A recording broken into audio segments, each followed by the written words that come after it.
mais um vídeo desse canal maravilhoso. E hoje é dia da gente finalmente falar sobre sexo antes do casamento.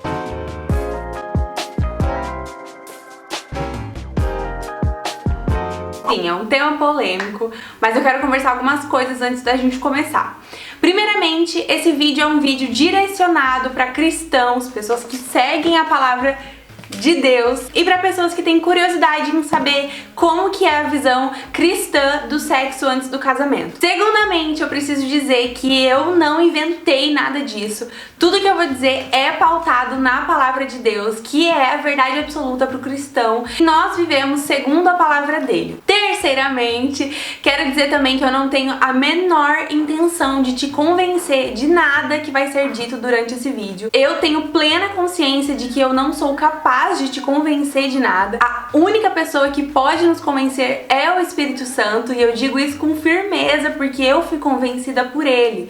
Minha mãe me falou sobre isso a vida inteira, eu frequento a igreja há um tempo e eu só fui verdadeiramente entender o sexo como pecado antes do casamento quando o Espírito Santo me convenceu, porque é ele que nos convence do pecado, da justiça e do juízo. Portanto, eu não tenho a menor intenção de te convencer que isso é pecado e é o que você deve fazer com a sua vida ou não. Eu não tenho essa intenção. Mas muito provavelmente, se você parou aqui nesse vídeo ou caiu de paraquedas por aqui, Deus tá querendo falar alguma coisa pra você, e eu peço que você assista esse vídeo com o coração aberto e que você não venha me jogar pedras, me chamar de louca, e que se alguma coisa te incomodar durante esse vídeo, se você sentir aí uma cosquinha no coração, alguma coisa diferente, eu te convido a orar sobre isso. Outra coisa que também preciso deixar claro antes da gente começar é que eu sou solteira, eu ainda não me casei, portanto tem algumas partes do sexo que eu ainda não tenho como falar pra vocês, principalmente a parte do sexo conjugal, porque eu ainda não vivi isso. O que eu posso falar é a minha posição como solteira diante disso, as coisas que já aconteceram na minha vida,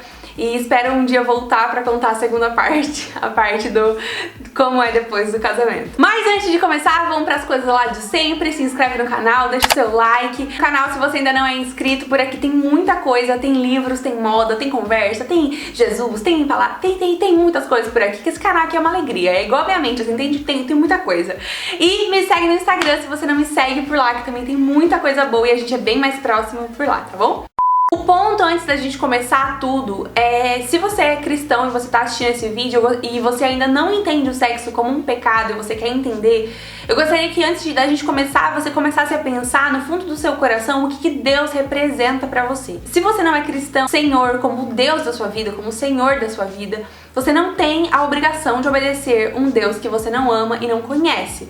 Mas se você é cristã, se você aceitou Jesus como Senhor e Salvador da sua vida, se você tem começado a buscar Ele, você precisa entender o que Ele pensa sobre as coisas e obedecê-lo, porque uma das coisas que Deus nos pede é obediência perante a vontade dEle, muito mais do que sacrifício. Muita gente me manda mensagem todas as vezes que eu falo sobre sexo antes do casamento ser pecado. Muita gente, principalmente pessoas cristãs, me mandam mensagens indignadas porque elas vivem falando: ai, Deus tem mais o que fazer do que pensar com quem eu tô transando. Ai, Deus não tem nada a ver com isso. Deus tem um mundo pra cuidar. E aí a gente entra com um primeiro ponto. Deus é um Deus de perto. Ele é Emanuel, Deus conosco. Isso quer dizer que além dele ser um bom pai, um pai completo, um pai perfeito, ele é um pai que se importa com a gente, nos mínimos detalhes. Principalmente o que a gente está fazendo com o nosso corpo, que é o templo dele, do Espírito Santo. Deus, como criador do mundo, ele criou todas as coisas, nós, eu e você, e o sexo. O sexo para Deus é uma aliança, significa realmente um pacto que você faz com uma pessoa, debaixo da permissão de Deus, para que eternamente vocês fiquem ligados um ao outro como uma só carne. O homem e a mulher, quando se unem no sexo, eles são para sempre uma só carne. Isso significa que diante de Deus vocês são como um, e um responde pela vida do outro. O casamento é uma instituição muito importante diante dos olhos de Deus. Ele ama o casamento. Isso porque o casamento gera vida, gera família, e a família é o plano perfeito de Deus. Quando Deus criou lá em Gênesis, quando ele criou Adão e Eva, quando ele terminou a criação, quando ele fez o homem e a mulher juntos, ele disse que o que ele havia criado era muito bom. Portanto, o plano perfeito de Deus é o homem e a mulher unidos como família, e família é plano de Deus. Isso porque o nosso Senhor é um Deus geracional, ele se move em gerações. Isso a gente vê durante toda a palavra de Deus, como ele é fiel em gerações, como para Deus filhos são muito importantes, como viver em geração e andar em família e ter comunhão com seus irmãos é algo extremamente importante. Tanto que a igreja é vista como uma família perante os olhos de Deus. Somos irmãos, todos nós aqui somos irmãos porque temos o mesmo Pai. O sexo, ele traz vida e ele não é feito somente para reprodução, ele também foi feito para gerar prazer entre o homem e a mulher, mas de uma forma perfeita, sem egoísmo e debaixo da aliança do casamento. Quando Deus ele vai formar uma aliança, a gente vê isso várias vezes na Bíblia, que todas as vezes essa aliança era realmente, ela entrava em vigor a partir de derramamento de sangue, ou da circuncisão de um dedo ou um pedaço de um derramamento de sangue precisava acontecer para que essa aliança se instaurasse. E quando acontece o rompimento do ímen da mulher durante a relação, existe uma troca de sangue e uma aliança é formada. E mesmo quando a mulher já não tem mais o ímen, todas as vezes que tem uma relação sexual, mesmo que a gente não veja e que a gente não saiba, gotículas de sangue estão sendo trocadas durante a relação. E a partir disso, esses dois corpos, essas duas pessoas, o homem e a mulher, se tornam um perante Deus. Uma só carne. E a partir disso, um compromisso no mundo espiritual existe através desse relacionamento. Quando ela acontece sem a aliança divina de um matrimônio, muita coisa começa a dar errada e vários problemas dentro da nossa vida começam a se desencadear por conta dessa relação sem uma aliança divina. Deus sonha inúmeras coisas para nós como filhos dele, e uma delas dentro de um casamento é que o homem ame a mulher como Jesus amou a igreja, que a mulher respeite o seu marido. Portanto, se você está dentro de um casamento e você se casou com um homem cristão ou com uma mulher cristã, você sabe, você precisa ter a certeza de que esse homem vai te amar da mesma forma que Jesus amou a igreja, morrendo por você. Ele vai te amar tanto, te respeitar tanto, ao ponto de morrer por você. Assim como você, mulher, precisa respeitar o seu marido com todo o teu coração e com toda a tua vida. E percebe que é uma relação de troca? Se a mulher se casa com um homem que a ama, assim como Jesus amou a igreja, ela pode respeitar esse marido com tudo que ela tem, porque ela sabe que ela se casou com um homem que a ama como Jesus amou a igreja. É um amor tão grande e tão lindo, não vai haver desrespeito, não vai haver violência, não vai haver egoísmo. Tudo isso porque quando a gente se submete a Cristo, o nosso coração é transformado, tudo ao nosso redor se transforma junto, até as nossas relações. Todo mundo que se converte, vocês podem reparar, começa a mudar em relação a qualquer relacionamento. Então, a partir do momento que você ama Jesus, é impossível você se manter a mesma pessoa que você era antes de amar verdadeiramente Jesus.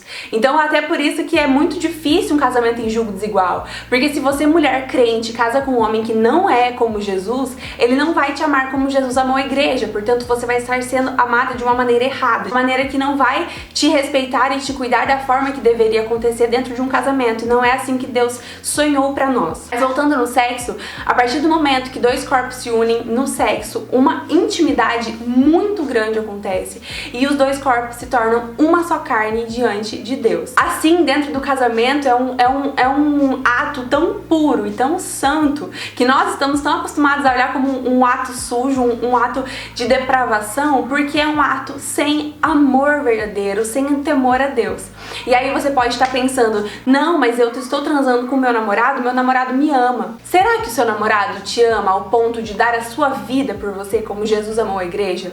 Porque se ele amasse você nesse ponto, ele não iria querer tirar de você um momento que era para ser somente dentro do casamento. Assim como você, mulher, se você realmente ama o seu namorado, por que você quer submeter a ele a uma relação sexual antes do casamento, sabendo que você não tem compromisso com ele, emocional, afetivo e eterno, e que você não responde por ele diante de Deus? Quando as pessoas estão casadas, você responde pelo seu cônjuge diante de Deus, você tem um compromisso com Deus de cuidar e amar e respeitar essa pessoa.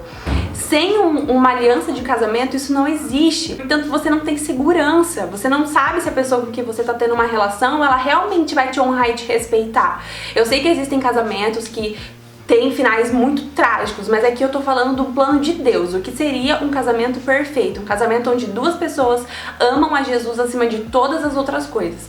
E aí eu te convido, se você conhecer pessoas cristãs, a você comparar o casamento das pessoas verdadeiramente cristãs que você conhece com um casamento de pessoas que não são. Como é diferente? Eu conheço vários casais que não transaram antes do casamento e hoje o casamento deles, eles experimentam de algo sobrenatural, de amor, santidade e pureza dentro de um casamento.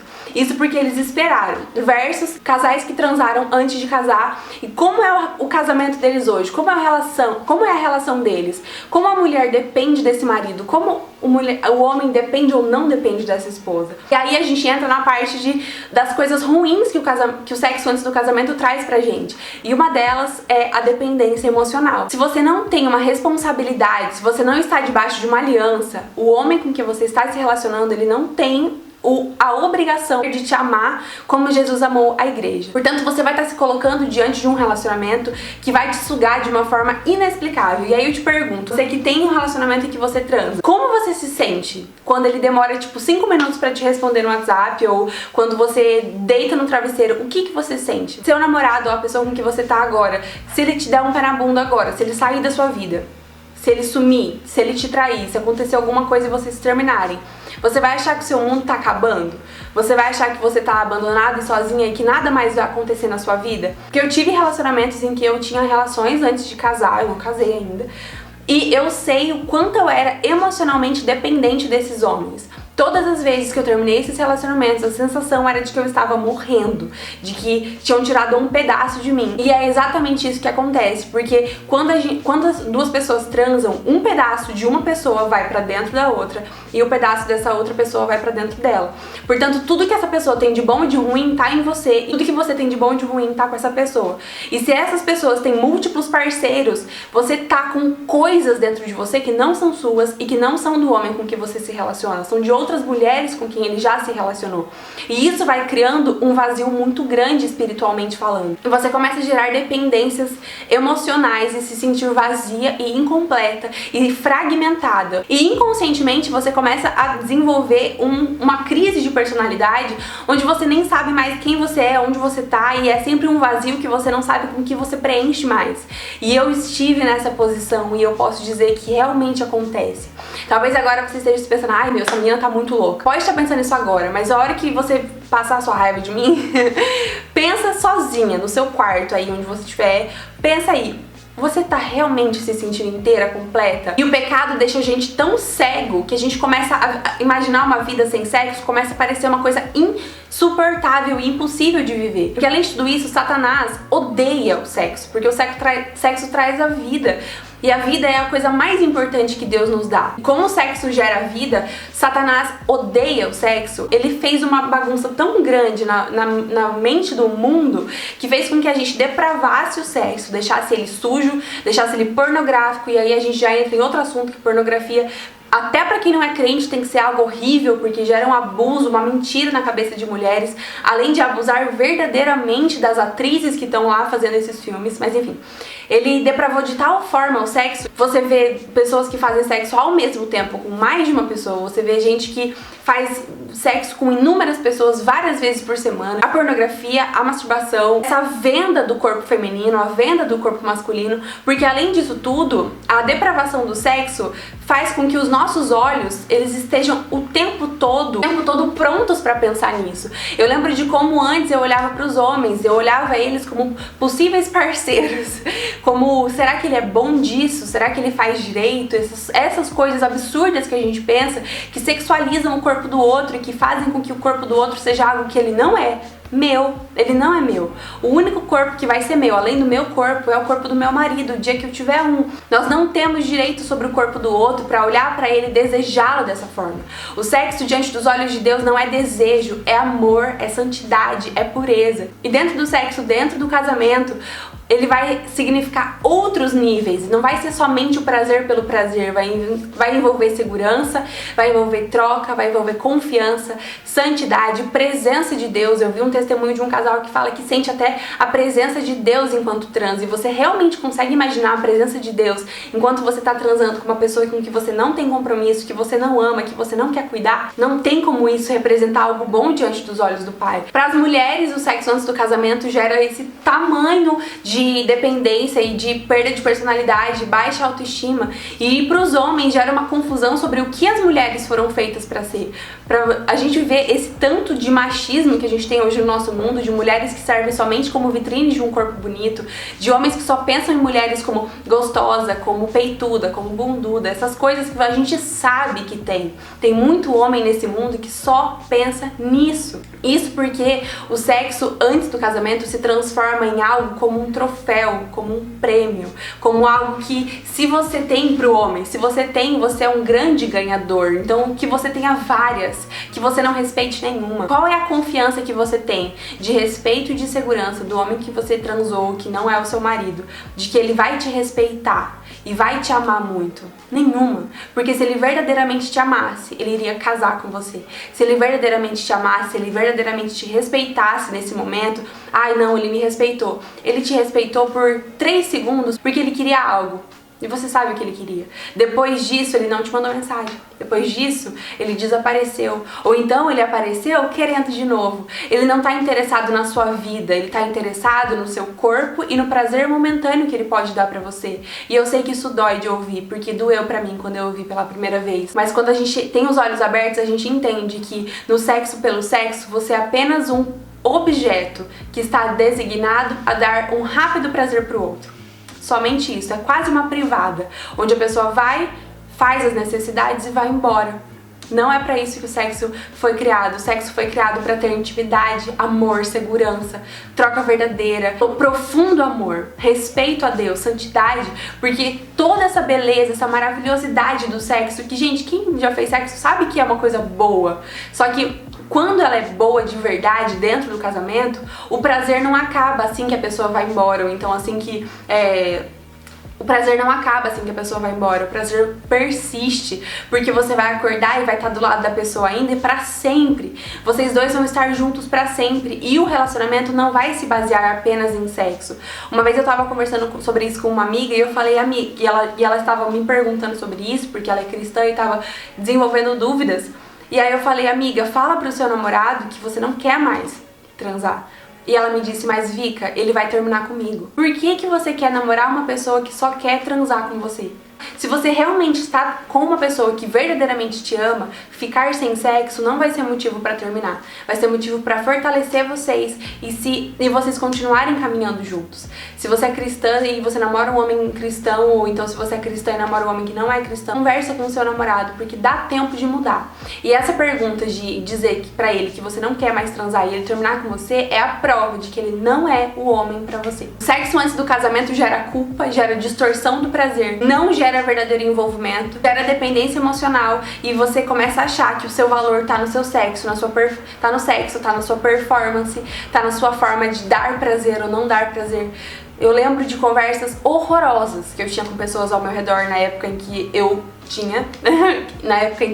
não era convencida sobre isso, onde as pessoas competiam, onde os meninos comentavam qual das mulheres era melhor no sexo oral. Você realmente quer ser uma pessoa em que os homens falam isso de você, onde esse é o seu valor? Além de gerar ciúme, além de gerar insegurança, porque você acha que se você tá junto com uma pessoa somente pelo sexo, qualquer pessoa que der um sexo melhor pra outra, você facilmente será trocada. Não existe segurança nenhuma nisso. O padrão Deus de sexo é um sexo completo, onde as duas pessoas terão prazer, onde as duas pessoas encontrarão juntas a melhor forma de viver esse momento, onde Deus pode estar presente nesse momento. E a partir desse momento, então, que você tem essa aliança com uma pessoa que não é o seu cônjuge, que você não tem compromisso, mesmo que você não esteja, você está casado espiritualmente com ela. E aí você deve me perguntar, se você está namorando, se eu estou casado com a pessoa com quem eu transei diante de Deus, eu não posso então transar com meu namorado, já que a gente vai casar um dia mesmo? Se você vai casar um dia mesmo com ele, por que que você quer estragar a experiência santa, a experiência completa e perfeita do sexo com o seu namorado que você vai ter depois do casamento, fazendo antes? Porque enquanto vocês não estão casados, gente, vocês ainda não têm compromisso diante de Deus. Primeiro que assim, namoro nem é bíblico. Hoje a gente vive o namoro e tal, ele não é bíblico, não existe momento de namoro na Bíblia, somente noivado. Portanto, Deus nem reconhece namoro. Então você não tem compromisso diante de Deus com essa pessoa se você só namora ela. Você não tem compromisso, você não tem como responder por ela diante de Deus. Tem tantas coisas envolvidas, gente, é uma coisa tão séria, porque é uma ligação muito íntima, é uma ligação eterna, é uma ligação que ninguém consegue mudar ou separar. Além de uma troca de fluidos, é uma troca de tudo que tá dentro de você. E aí, quando você se convence desse pecado, é muito importante que você faça uma oração de libertação, onde você se arrepende disso, pede perdão e pede para que Deus devolva as suas partes que estão com os seus parceiros pra você e devolva as partes dos seus parceiros que estão com eles, porque tem muita coisa, gente, e se eu for entrar nesse assunto, vai muito mais longe, porque no mundo espiritual, os demônios que estão ao redor dessa pessoa vão pra você. Além disso, tem demônios sexuais que estão presentes somente para isso e que atiçam de uma forma diferente esse momento, fazendo dele cada vez menos puro e cada vez menos santo. É também o demônio que vai fazer com que você durante o dia, ou então olhe para pessoas que você não deveria olhar dessa forma, que você comece a imaginar ela, por exemplo, pelada. São coisas muito sérias que envolvem o mundo espiritual. O mundo espiritual tem muitas camadas e ele é realmente muito sério e ele envolve a gente de maneiras que a gente não tem nem ideia. E quanto mais a gente vai buscando isso na palavra, mais a gente vai entendendo o quanto é sério uma aliança feita de sangue. Você só vai conseguir romper quando você se arrepender e pedir perdão. Eu vou deixar alguns versículos que falam sobre isso e aqui embaixo eu vou escrever eles e vou deixar alguns links também de matérias e de outros vídeos para vocês irem assistir e se aprofundar mais. Tem 1 Coríntios 7, 1, 2, Hebreus 13, 4, 1 Coríntios 6, 18 e 19. Se durante esse vídeo você começou a sentir algo diferente, você sentiu no seu coração que você quer mudar, que você quer sair dessa vida, eu te aconselho a entrar no seu quarto e a orar, a pedir perdão pra Deus, dizer o que você fez, porque a gente precisa dizer o nosso pecado. O pecado tem nome, a gente precisa dizer isso.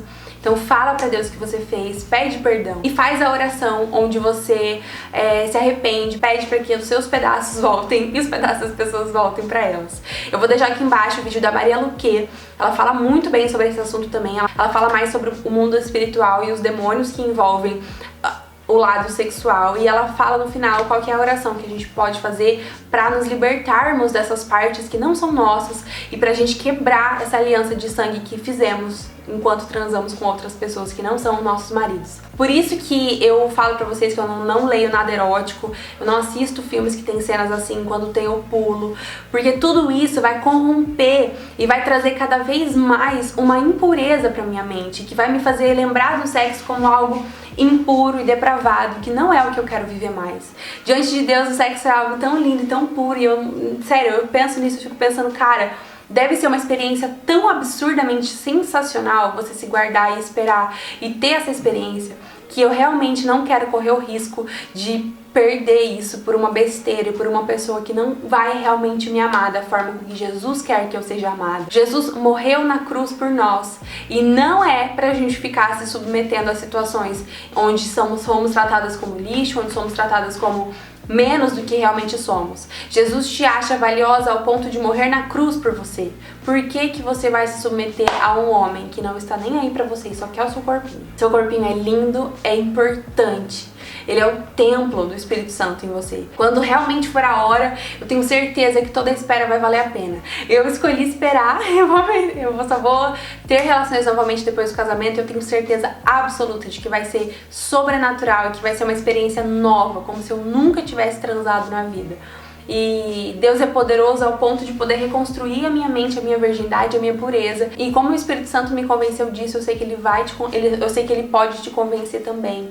Se você tiver em dúvida, algum você estiver coçando aí, pergunta pra ele. Porque namoro não é casamento, morar junto não é casamento, dormir junto não é casamento. Casamento envolve um monte de coisas sérias, um monte de coisa onde você realmente se compromete com uma outra vida e você passa a ser uma só pessoa com a outra. Você passa a dividir com ela os problemas, as aflições, as alegrias, as tristezas, os sonhos, as vontades e o seu corpo. É uma instituição sagrada, é uma instituição em que Deus sonhou, Deus quer o casamento. E o casamento é um lugar para ser bom. Eu sei que, infelizmente, muitos de nós temos experiências muito tristes ao nosso redor, como família, pessoas que passam por situações muito complicadas dentro de um casamento, e eu sei que isso acontece, mas não é o que Deus sonhou e é possível viver o sobrenatural. Eu conheço muitas famílias que vivem coisas sobrenaturais dentro do casamento, porque se guardaram, porque amam Jesus acima de todas as coisas. Muitos de nós tivemos a virgindade roubada, não no sentido de estupro, mas no sentido de terem nos obrigado a fazer coisas que a gente não queria, em momentos que a gente não queria. Relacionamentos em que você, em um namoro, onde a pessoa acha que ela é dona do seu corpo, onde a pessoa acha que ela pode te obrigar a fazer coisas que você não quer fazer, onde ela te chantageia usando o sexo. E eu sei que muitas mulheres fazem isso com homens também, homens fazem muito mais, mas também existe o contrário. E eu tô aqui pra te dizer que você não precisa passar por isso, que o sexo é pra ser perfeito, é pra ser um momento em que você vai sentir um verdadeiro prazer, em que você vai dar prazer, um momento de troca. Ele é feito pra glorificar Deus. Olha que loucura! Você imagina um sexo que possa glorificar a Deus? Um sexo onde duas pessoas verdadeiramente se amam, se comprometeram diante dos homens e diante de Deus. Porque casamento também tem que ser no civil, gente, porque a gente tá na terra, a gente responde às leis da terra. Então precisa ter o casamento no civil, o casamento na igreja. Tudo isso mostra que Deus tem um plano muito melhor. Você não precisa ficar vivendo esse mundo de superficialidade, de mentira, de maus tratos, de baixa autoestima. Você pode viver uma vida... Jesus quer que você viva uma vida em abundância, em completa comunhão com Ele, vivendo do melhor que Ele quer te oferecer. A gente, infelizmente, tem muito mais exemplos ruins de namoros do que exemplos bons, de pessoas que sofreram muito, de relacionamentos abusivos. Relacionamento abusivo não é de Jesus também, gente, pelo amor de Deus. Esse negócio de gente achar ciúme doentio, tudo isso vem através do sexo antes do casamento. Além de mais um monte de coisa como DST. O aborto é um problema que vem por conta do sexo antes do casamento. DST, pedofilia, zoofilia, tudo isso porque o sexo foi completamente distorcido na mente do homem. Ele se transformou em uma coisa que nunca foi pra ele ser. Ele se transformou no centro do nosso mundo. Ele é completamente desvalorizado hoje. É muito maluco, cara. Como Satanás distorceu o sexo na cabeça das nossas pessoas, e principalmente na juventude. A gente vê meninas de 13 anos que já são tão grávidas. Meninas de 13 anos grávidas, gente. Isso não pode ser certo. Se você é muito nova e namora há anos e não tem idade ainda pra se casar, por que você acha que você tem idade pra fazer sexo? Meu Deus, eu falei muito, esse vídeo vai ser enorme. Eu espero muito que eu tenha respondido todas as perguntas. Se faltou alguma coisa, se ficou alguma coisa confusa, a gente pode trazer outro vídeo, trazer um vídeo de perguntas. Meu Deus. Espero muito que vocês tenham gostado, espero que ninguém tenha se sentido ofendido. Se sentiu, sinto muito. Eu só falei aqui a verdade da palavra. Mas enfim, me perdoa se eu ofendi alguém, nunca é a minha intenção. Eu tô aqui pra realmente informar, passar o que a palavra de Deus diz. Eu não tô aqui pra enfiar nada goela abaixo de ninguém. Segue quem quer, segue quem ama Jesus. O que eu não posso fazer é mentir pra vocês e dizer que a Bíblia diz uma coisa quando na verdade ela diz outra. Eu nunca vou passar pano pra mentira bíblica, nunca. Porque eu vivo a verdade do Evangelho e eu preciso passar a verdade também, que isso me será cobrado depois. Muito obrigada pela sua companhia, espero muito que você tenha gostado, que eu tenha te ajudado de alguma forma. Te aconselho a orar, caso você esteja em dúvida, te aconselho a perguntar pra Deus, a pedir mais. E se você caiu aqui de paraquedas, é a tua resposta. Muito obrigada pela sua companhia, deixa seu like, se inscreve no canal, segue no Instagram. E é isso, beijo enorme, tchauzinho.